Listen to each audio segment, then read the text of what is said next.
Messieurs, dames, Tangue Koki.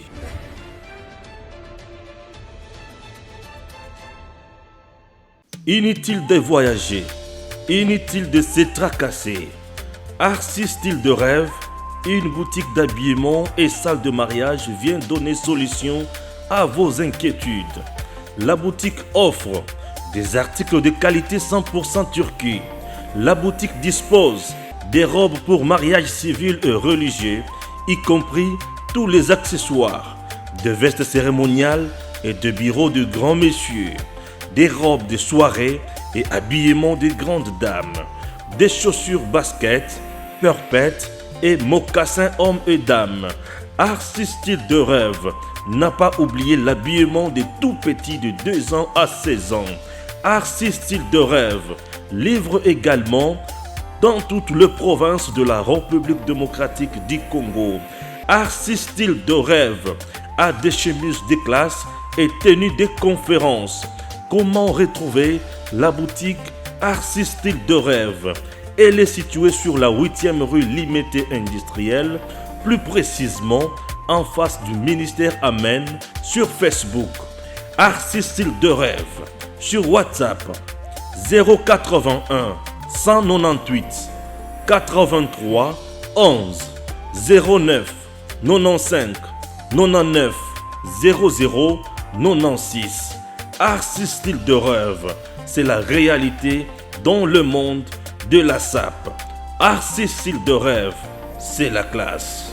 Messieurs, dames, bonjour, merci, vous êtes sur Edem TV officiel. Vous l'avez apprécié la dernière fois, il s'agit de qui? De M. Trésor Kalala.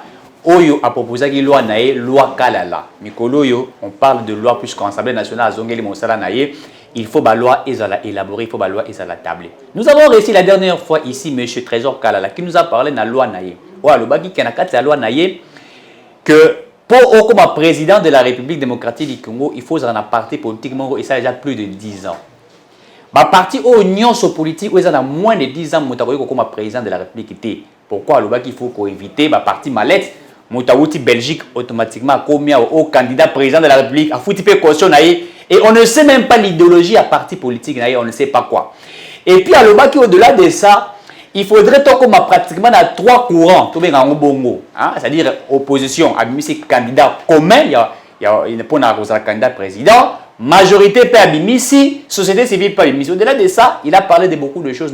Il y a loi naïe on a signé au Trésor Kalala. Vous l'avez aimé, vous avez commenté. Et puis vous avez suivi l'analyse naïve, vous avez demandé à ce que Azong Alissoupon a expliqué bien loi naïve. Puisqu'aujourd'hui on parle de loi de Noël Tchani, où Azaroucha pression au niveau de l'Assemblée nationale, à l'Igni loi les cas, il faut tabler sur Yango. On parle de loi Kalala, au pays, il y a Makassi, il faut qu'on décortique. On a demandé la fois dernière, les acteurs politiques, députés au Baligny, qu'on portait, puisqu'aujourd'hui il faudrait le dire, tout ce qui va révélation. 3 ans depuis les députés nationaux, moins de 10 lois proposées. 3 ans déjà, mais moins de 10 lois. Vous voyez des députés, certains qui sont députés, mais qui n'ont jamais proposé une loi, qui ne sait même pas élaborer une loi. Trop court en détail pour parler de loi Kala. Au-delà de ça, il s'est fait parler de lui. Qui? Il s'appelle professeur des universités, Némi Moulania. Réussi la presse internationale. À lobby Bouye. Némi a lobby que il n'est pas interdit à Kabila Azonga président de la République démocratique du Congo. La Constitution ne l'exclut pas. Il peut devenir président. Alors que nous avons suivi Mata les professeurs aussi, il n'y a pas de moutapé sur la cour et à droit constitutionnel. Alors pour Kabila Azonga, il faut Koufa à Botami na identité Moussous. Certains disent que Kabila doit rentrer, d'autres disent que Kabila ne doit pas rentrer. Qui dit vrai? Est-ce que la Constitution prévoit les retours de Kabila? Est-ce que Némi Moulania n'a pas tort? Qu'est-ce qui ne va pas exactement dans le dossier OSNGeli Batoba Tablé Yango? Nous recevons pour vous, s'il vous plaît, une fois de plus, M. Trésor Kalala. Monsieur le sentinelle de la Nation, bonjour. Bonjour, M. Eric Kabea. Vous êtes coordonnateur à Sénat. Effectivement, Naza coordonnateur, il y a un mouvement patriotique, Sentinelle de la Nation. Oui. Mouvement Botamaki depuis 2019. Ouais. Et aujourd'hui, nous totalisons pratiquement 3 ans, oui, depuis que nous existons. Vous savez, Sentinelle de la Nation est un mouvement patriotique mounene. Oui. Nous sommes l'œil et l'oreille du peuple. mais la bouche aussi. Nous jouons les rôles qu'une sentinelle joue, n'est-ce pas, dans un village, dans un pays, dans une résidence. Donc nous sonnons de la trompette à chaque fois que nous voyons un danger subvenir au pays. Au-delà de ça, nous sommes des patriotes. Comme je vous l'avais dit la fois dernière, un patriote, c'est un amoureux de sa patrie. La patrie, c'est la terre de ses ancêtres, la terre de ses aïeux. Alors, un patriote, c'est celui qui aime son pays et qui travaille pour son émergence. C'est comme ça que nous sommes des sentinelles de la nation, en fait, mouvement patriotique sentinelle de la nation, en d'autres termes, rassemblement des patriotes, rassemblement des amoureux du Congo, afin de travailler pour l'amener encore à une autre dimension assez meilleure. Voilà. Très bien. Vous êtes les sentinelles, hein, ou la sentinelle, tu es la sentinelle de la République démocratique du Congo. Vous avez proposé une loi, étant sentinelle, puisque sentinelle, vous allez monter et Kengi. Effectivement. À la rapongité, pour veiller, pour protéger bien Abatou, pour protéger où ils allaient patrimoine Abatou, de telle sorte que mon n'a côté. Étant sentinelle, vous avez proposé une loi. La fois dernière, on en a parlé, mais certains Congolais compatriotes, Sengi Lissousou, Oya ko expliquer bango loi na yo. Trésor Kalala. Vous avez proposé une loi ici que je suis en train de brandir, loi Kalala. Est-ce que vous pouvez expliquer correctement à la population congolaise la quintessence de cette loi? Pourquoi cette loi? Est-ce qu'elle est opportune? Est-ce que cette loi va vraiment veiller sur notre pays? Puisque oui, il s'agit, vous êtes la sentinelle, il faudrait le dire. Est-ce que cette loi est que ça là vraiment mon salaire à sentinelle? Parle-nous de cette loi. Décortique cette loi pour Bazala, éclairer exactement de quoi il s'agit. Merci beaucoup, monsieur Eric.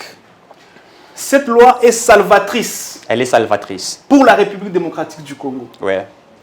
Il y a beaucoup de désordres, il y a beaucoup de choses qui ne marchent pas, surtout dans la loi actuelle. C'est comme ça que je me suis dit, en tant que sentinelle, il faut que je fasse quelque chose pour le pays. Vous savez, la loi électorale a évolué. La première loi que nous avions eue, c'était en 2006. OK, en prévision des élections de 2006. Elle a évolué en 2011, en prévision des élections de 2011. Et c'est en 2011 qu'on changea le mode même du scrutin, n'est-ce pas? On est passé de 2 tours à un tour. Et c'était par peur à l'époque du sphinx de l'imité Étienne Tshisekedi Wamulumba, parce que à l'époque, M. Kabila ne voulait pas perdre les élections. Alors par peur de Étienne Tshisekedi, il fallait éliminer le deuxième tour pour éviter le face-à-face. Alors il fallait créer une diversion avec beaucoup de candidats. Alors il s'est fait qu'on a touché à cette loi-là en 2011. On a encore évolué. En 2015, la loi électorale a été encore modifiée. Cette fois-là, en prévision des élections de 2016. Vous voyez, malheureusement, en 2016, on n'a pas eu des élections parce que M. Kabila ne voulait pas les organiser. Nous avions eu un glissement de 2 ans. N'est-ce pas? Et pendant ces temps, en 2017, en prévision de 2018, on a encore touché à cette loi électorale. C'est là qu'on nous a amené cette histoire des seuils et consorts. Vous comprenez, là, c'était une technique, n'est-ce pas, pour s'approprier la majorité, comme nous venons de le voir. Alors, présentement, là, en 2023, nous aurons encore des élections. C'est comme ça que je me suis dit, en tant que sentinelle de la nation, en tant que patriote, ok, je me suis proposé aussi de contribuer avec quelque chose, n'est-ce pas, pour l'émergence de notre pays. Et d'ailleurs, si vous suivez les grands acteurs majeurs politiques, notamment Jean-Pierre Bemba, Daniel Shekomba et les autres, sont en train de jurer que sur la loi électorale, n'est-ce pas? Alors, il y a une révision de la loi électorale. Révision de la loi électorale, Jean-Pierre Bemba qui parle d'une loi électorale équilibrée. Alors je me suis dit non, en tant que patriote, en tant que sentinelle, et surtout en tant qu'intellectuel, je me suis dit que je participe aussi à ces grands débats en faisant une proposition de loi. Parce que vous savez, dans ces pays, c'est bien de critiquer, c'est bien d'insulter, mais les gens ne refusent de réfléchir. Alors je me suis dit que je dois réfléchir et mettre ma réflexion à la place publique, question qu'on en débatte, n'est-ce pas? Alors c'est comme ça que j'ai fait cette proposition de loi qu'on appelle la loi Kalala. La loi Kalala n'est rien d'autre qu'une loi qui modifie et complète la loi électorale de 2006 ou la loi électorale actuelle. Voilà. Quelle est la quintessence de cette proposition de loi? Cette proposition de loi regorge 3 grandes innovations. 3 grandes innovations. et entouré bien sûr de beaucoup d'articles. Alors, la première innovation est celle-ci. Dans la loi Kalala, je suis en train de proposer qu'un parti politique ou un regroupement politique qui a moins de 10 ans ne peut présenter un candidat président de la République.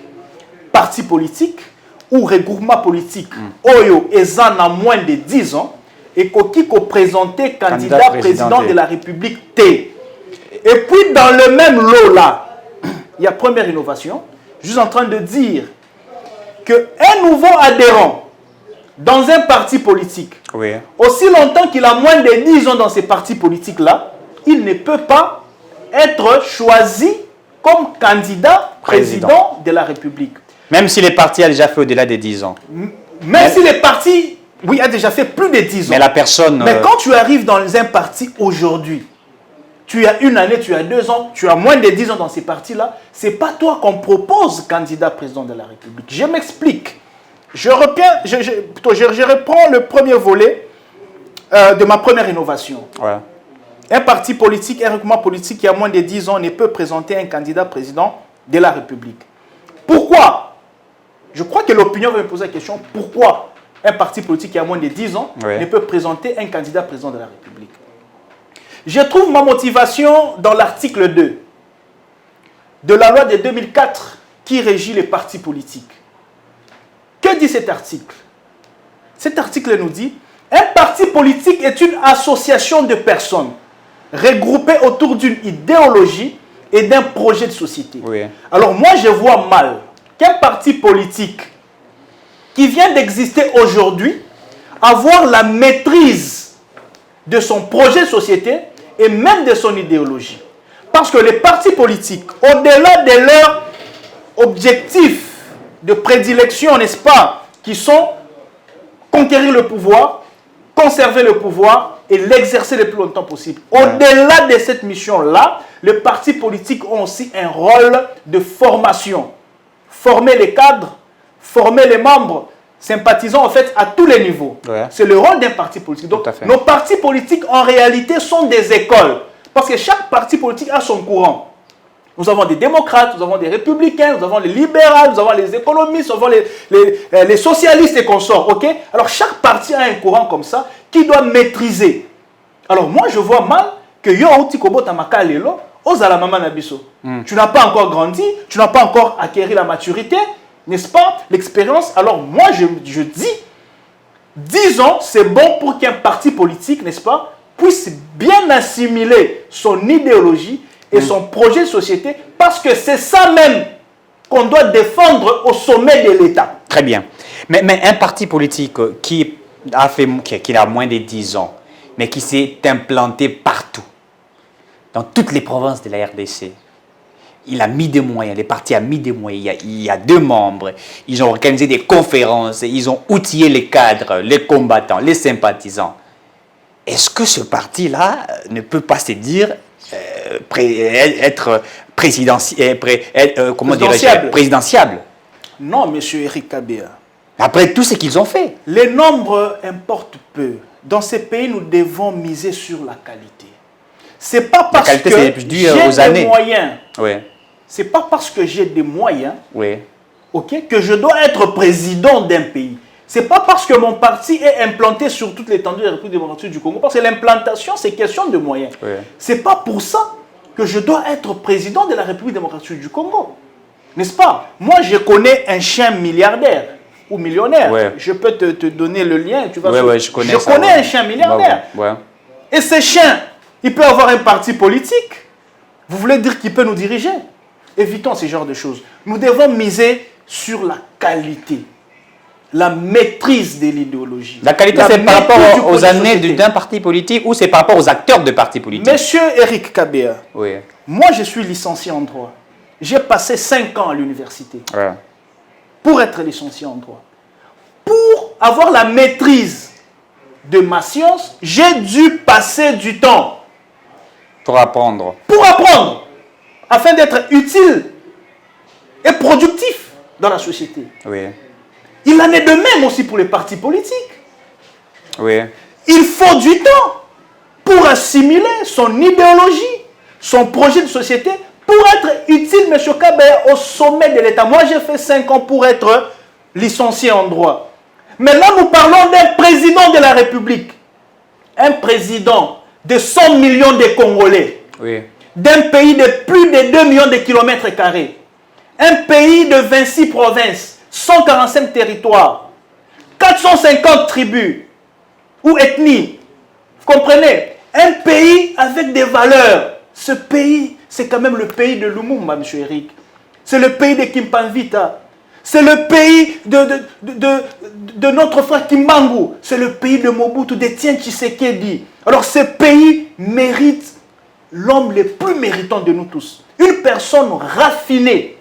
Une personne bien rodée. Une personne rodée, c'est par rapport aux années, c'est par rapport aux années de l'existence de son parti politique. Le parti politique, c'est une école. Je veux que vous puissiez comprendre que les partis politiques, ailleurs, ce sont des universités. Vous trouverez, par exemple, aux États-Unis, où il y a des universités, là, c'est pour des démocrates. Oui.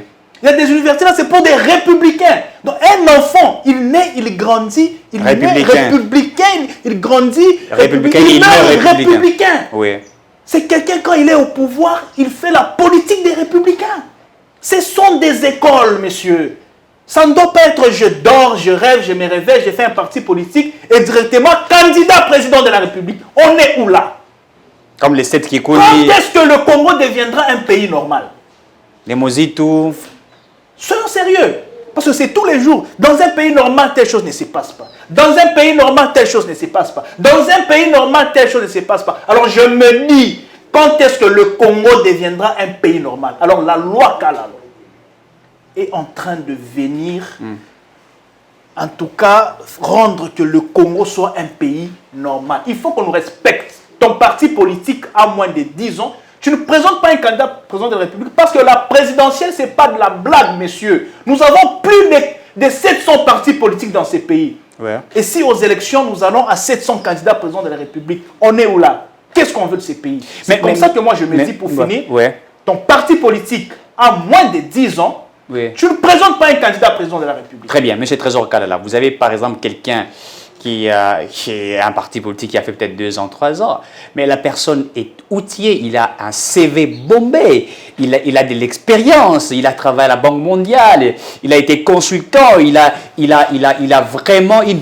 panoplie de CV. Une telle personne qui vient, qui vous présente de projets de société gigantesques, vous regardez la matière, il vient, il s'est dit, j'ai appris ailleurs, je veux ici imposer aussi mon leadership, ma matière. Il s'est dit, je vais être candidat président de la République. Allez-vous interdire à cette personne de ne pas être président de la République, puisqu'il a peut-être un parti politique qui a 6 mois, une année, alors qu'il a vraiment la matière qu'il faut? Merci. Cette personne-là, oui, ou ces genres de personnes existent. Oui, ils sont nombreux. Mais moi, je suis dans le cadre d'un parti politique. Je peux avoir mon projet de société. Oui. Je peux avoir mon idéologie. Oui. C'est à moi.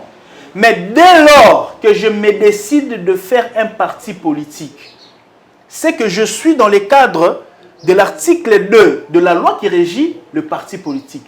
J'entre dans une association. Ce qui fait que ça ne sera plus seul mon idée qui doit primer. Nous devons travailler maintenant en association. C'est que chacun doit apporter son idée. On met ensemble et on se met à maîtriser cela. C'est ici au Congo où les chefs des partis politiques sont considérés comme des gourous. Des gourous, c'est-à-dire? C'est un gourou, c'est-à-dire c'est lui le chef donc incontournable. Le gourou, ce sont des chefs de secteurs, les chefs de mouvements spirituels et consorts. À part lui, il n'y a personne. À part lui, il n'y a personne. Il décide. Alléluia, amen, c'est 1 plus 1 égale 2. C'est ici, en République démocratique du Congo, où les chefs parti politique, c'est lui le pape, c'est lui Dieu le Père, c'est l'homme providentiel. Oui. C'est une erreur. Moi, quand j'ai fait mon parti politique, j'intéresse les autres. Déjà, nous sommes en association. Pourquoi on parle des cofondateurs? De ceux qui ont participé à la création d'un parti politique. Voilà. Et la création d'un parti politique, c'est d'abord l'idéologie. C'est que quand moi je dis, toi aussi tu dois dire, l'autre doit dire, et on met nos idées ensemble. Ce qui fait que mon idée originale là ne sera plus intacte. Ça sera une idée d'ensemble sur laquelle maintenant on doit commencer à étudier, à former et à maîtriser. Ouais. Alors une personne comme ça, qu'il aille postuler comme indépendant. Mais dès lors que tu vas faire un parti politique, eh bien, nous devons maîtriser cette mais idéologie. avec la question du CEI, ensemble. l'élection du CEI, si cette personne s'est dit il faut que j'aille un parti politique pour avoir les CEI, alors que vous l'empêchez à être président de la République, vous ne voyez pas que personne n'empêche personne à être président de la République. Votre loi Kalala. La loi, écoutez, la loi a un caractère général. Ouais. La loi est impersonnelle.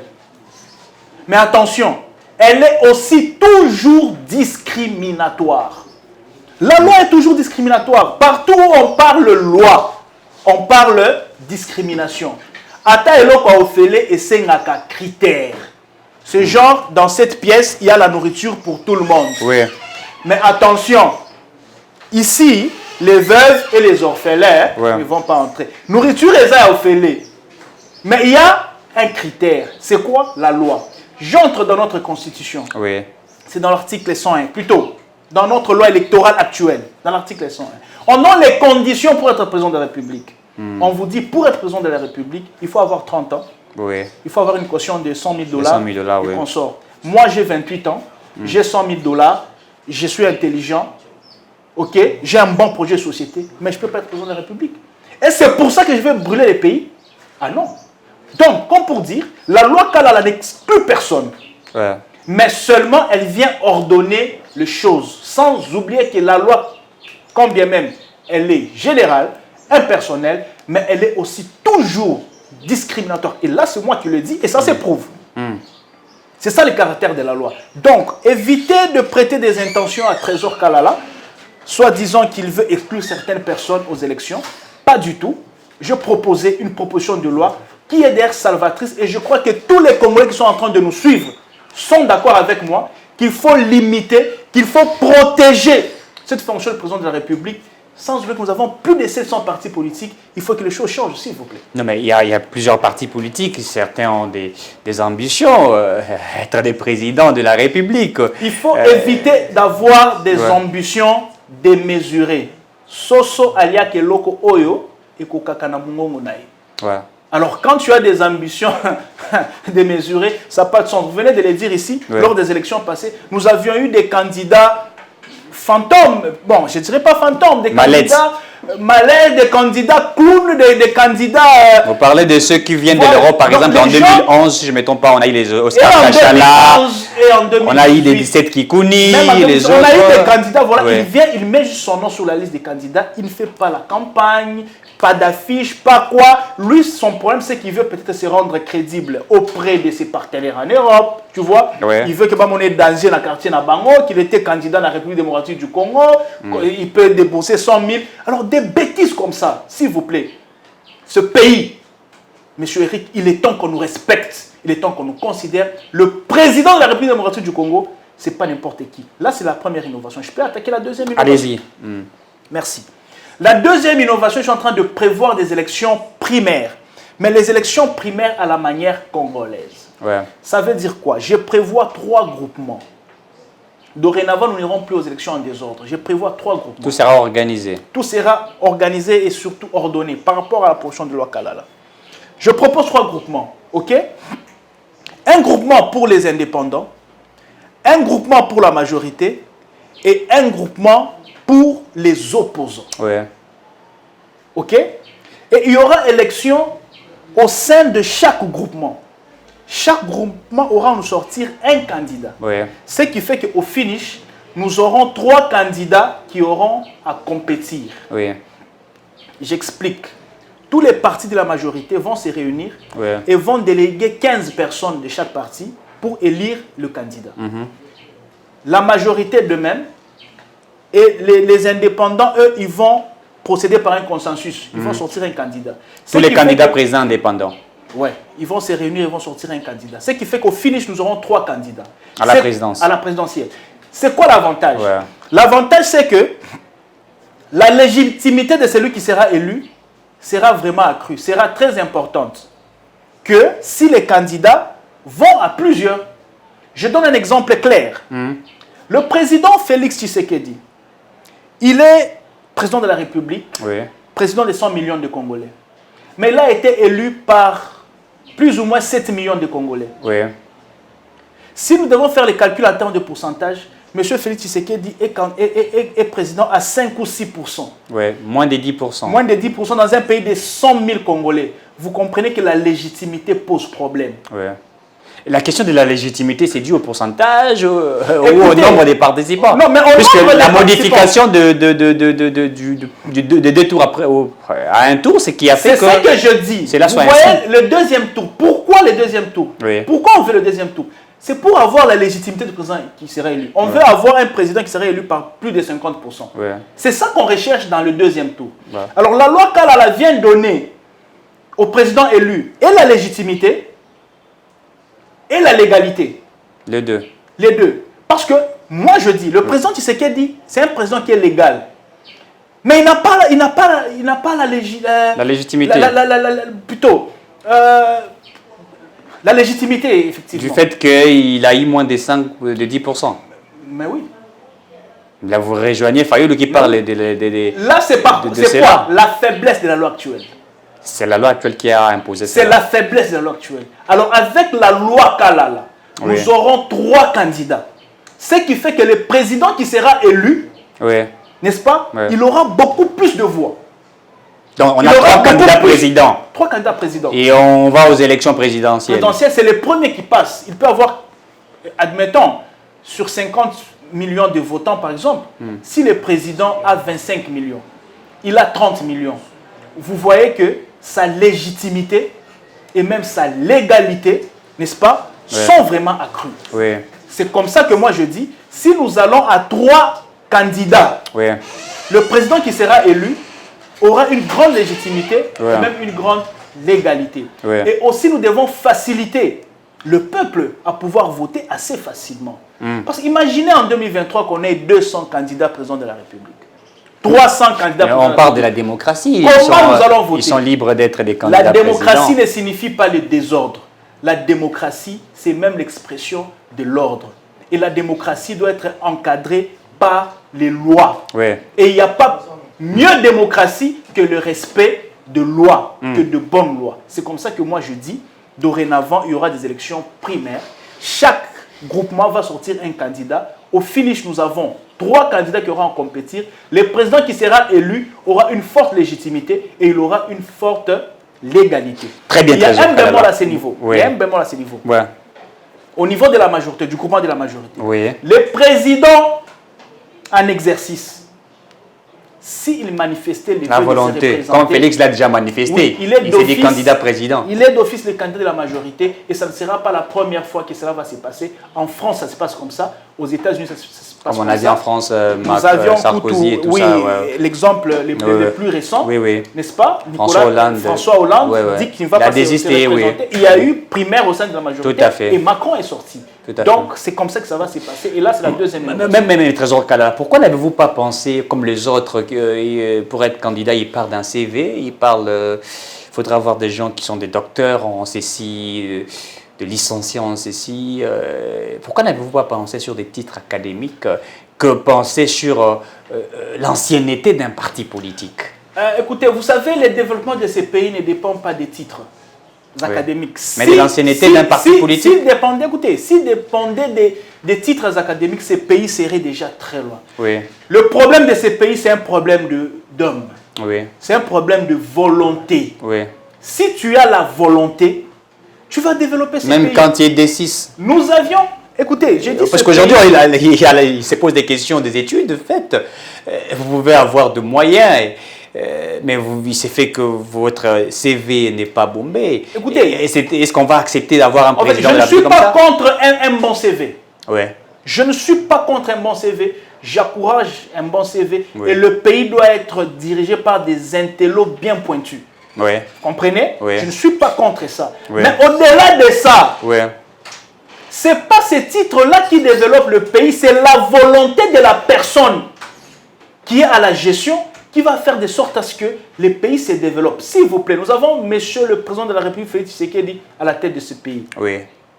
Il est entouré de professeurs, il est entouré de personnes très intelligentes, n'est-ce pas? Il a la volonté.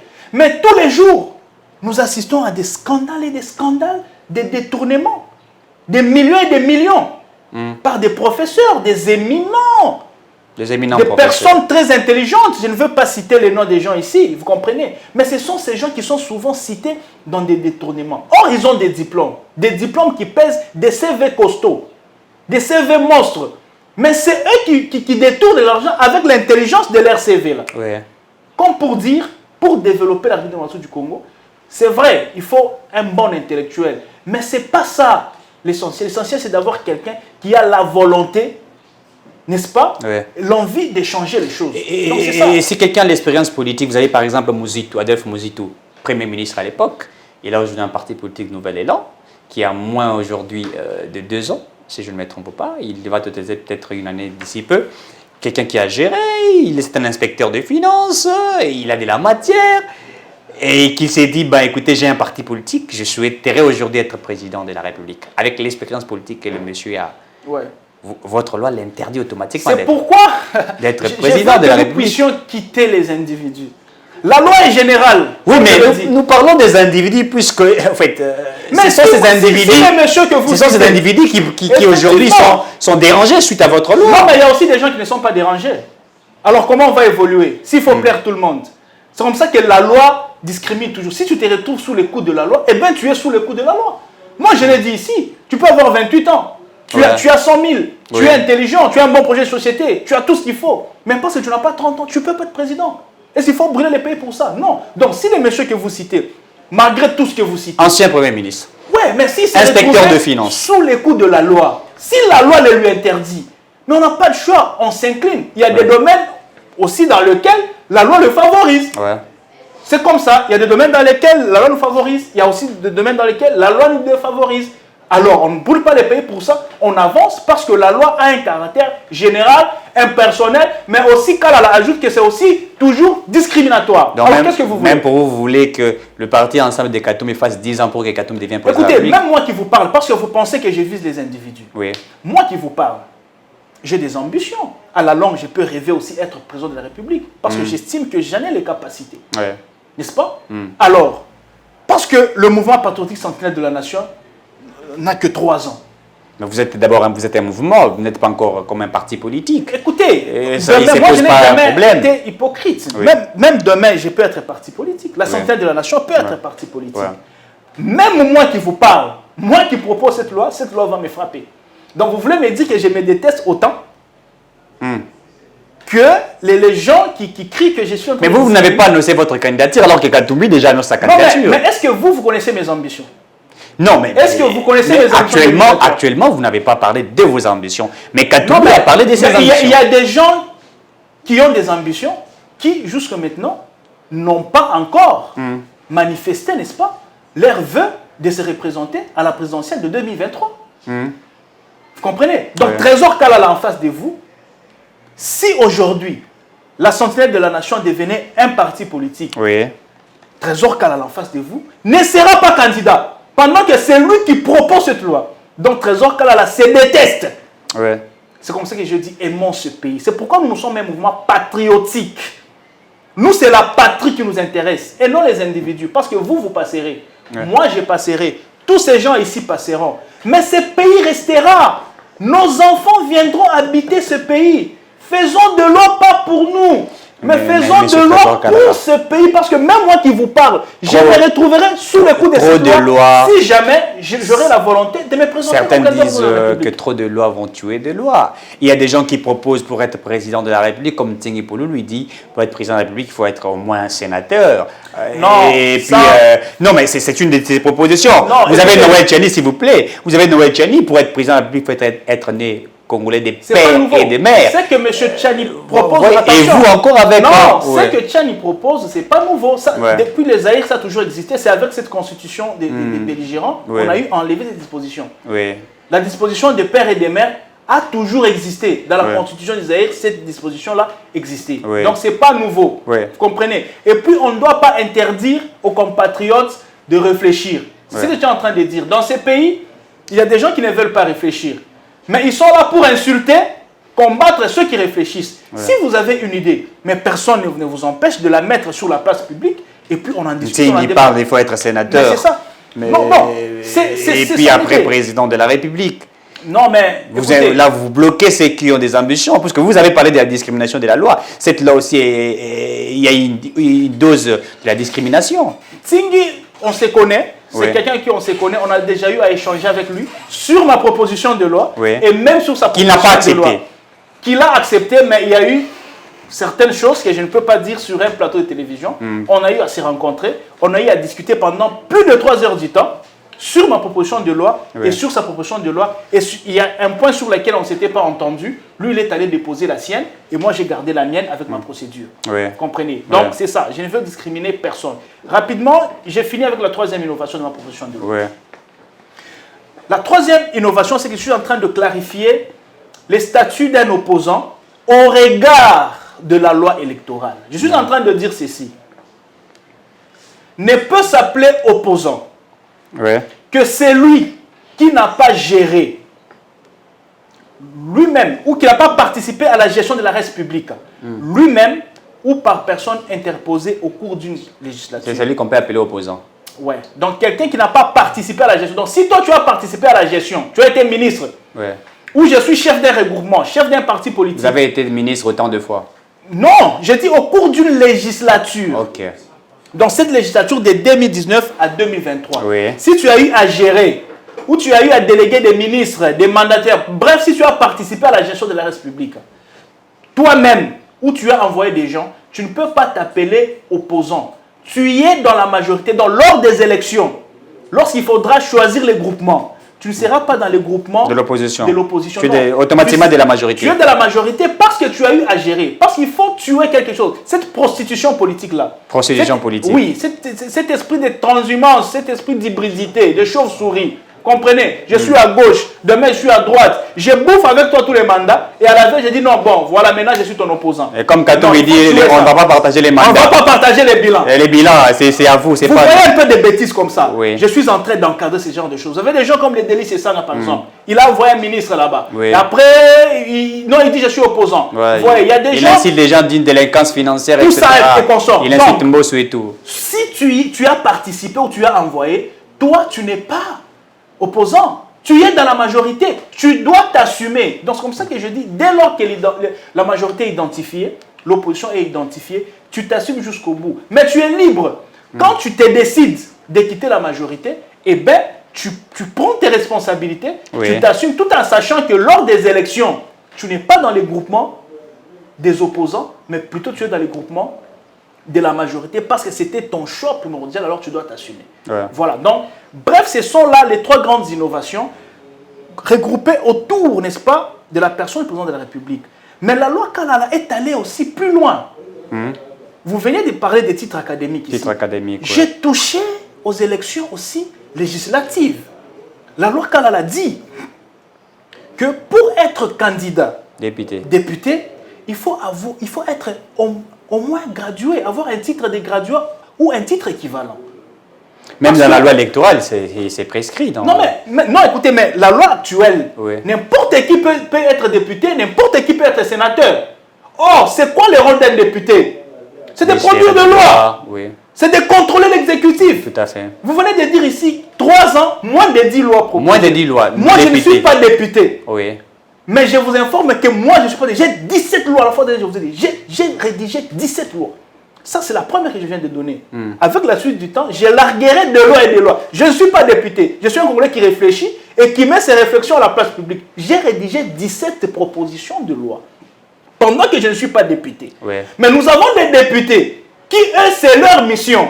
Mais ils ne savent pas par où commencer, ne fût-ce que pour faire une proposition de loi. Vous connaissez la proposition de loi de Daniel Safo? Non, je ne connais pas. Ils ne connaissent pas par où commencer, ne fût-ce que pour amorcer un contrôle dans un ministère ou dans une entreprise publique.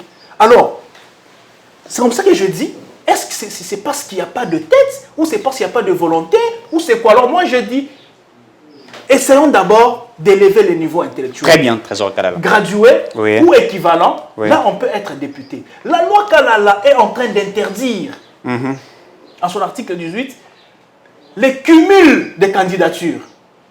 On voit une personne, candidat président de la République, candidat sénateur, candidat député national, candidat président, candidat partout.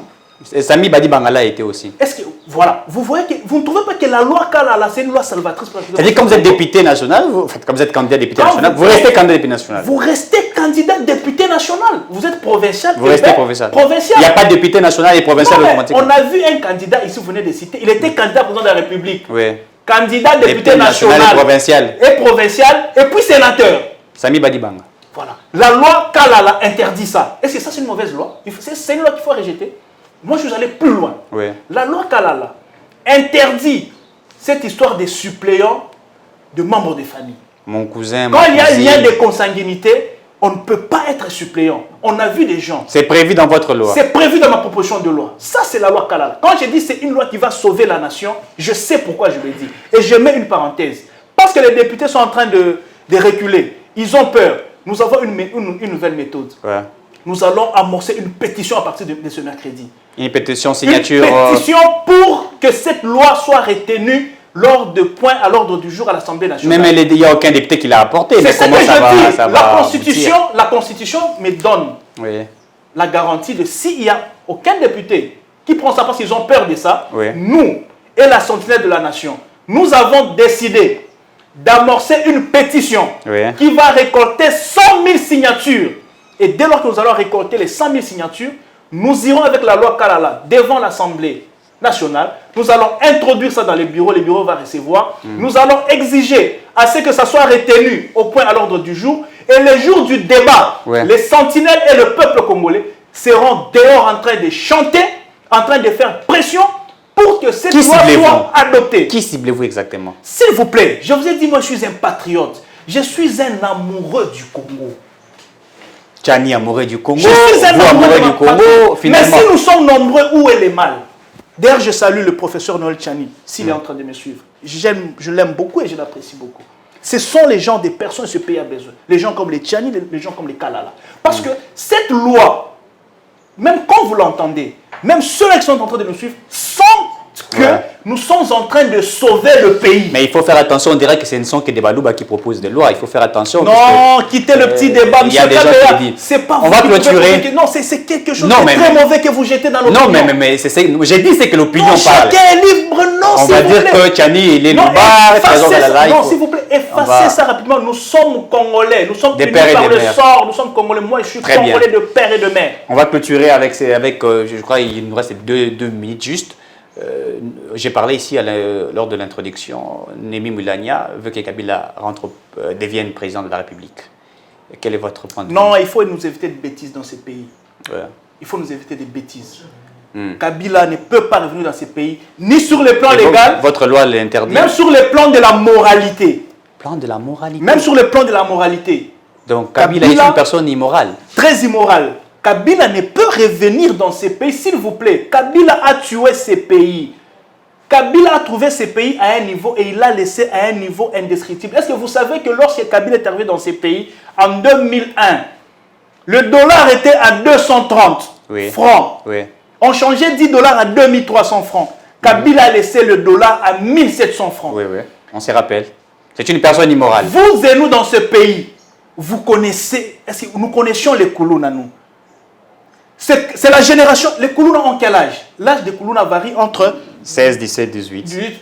On peut aller jusqu'à 30 ans.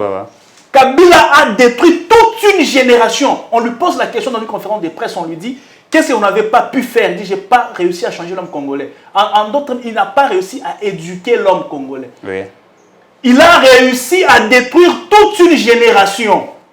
Et c'est cette personne-là que vous voulez qui rentre au pays. Kabila a rendu sa famille milliardaire, son entourage milliardaire. Kabila a découpé ces pays, l'a vendu. Son héritage, c'est le Koulouna, les Oudjana. Et ça s'est prolongé même dans les Bombay et consorts. Et c'est un méchant. Vous voulez qu'il sommes arrivés à la fin. Ces pays. Très bien. Il a tué la Gécamine, la SNCC, l'ONATRA, la MIPA, les routes. Le pays tout entier est vendu.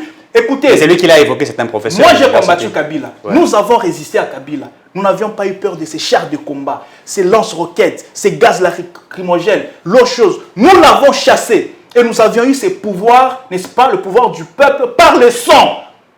Et vous voulez que ce sang des Congolais-là puisse être coulé en vain pour que ces messieurs reviennent encore dans ces pays. Ça ne passe passera pas. C'est une question de vie ou de mort. Kabila ne reviendra pas dans ce pays. Donc s'il ose, ça sera la fin de la RDC. Nous allons, écoutez, ça ne passera pas, nous allons lui résister. Ça ne passera pas. Et qui il est d'abord? Pourquoi c'est Kabila? Pourquoi? Moi, je mettons, il y a des grands, des professeurs, vous parlez des professeurs, oui, des intellos, mais qui courent derrière un Kabila. Quelqu'un qui est venu en banque de caoutchouc, vous êtes déjà énervé. C'est derrière ces messieurs-là que les grands professeurs sont en train de courir. Merci à Jean Sekibala. Ça ne passera pas. Merci à Jean Sekibala, merci à vous. On se retrouve très prochainement. Merci. Messieurs, dames, Tanguy Koki.